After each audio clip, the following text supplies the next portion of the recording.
ఇక మనకు కావాలి హేమ కమిటీ. తెలంగాణ సర్కార్ కోరిన సమంత తెలుగు చిత్ర పరిశ్రమలో మహిళలు సురక్షితమైన పని వాతావరణాన్ని నెలకొల్పడానికి వీలుగా జస్టిస్ కె హేమ కమిటీ తరహా సబ్ కమిటీ నియమించాలని నటి సమంత తెలంగాణ ప్రభుత్వాన్ని కోరారు.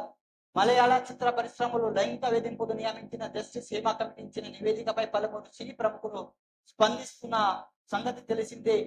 తాజాగా సమంత కూడా సోషల్ మీడియాలో వేదికగా స్పందించారు. తెలుగు చిత్ర పరిశ్రమలో మహిళలపై మేము జస్టిస్ హేమ కమిటీ నివేదికను స్వాగతిస్తున్నామంటూ నటి సమంత వ్యాఖ్యానించడం జరిగింది. ఆ కమిటీకి కూడా వాళ్ళు సపోర్ట్ చేస్తున్నామంటూ సమంత అనేది ఒక ప్రకటనలో చేయడం జరిగింది.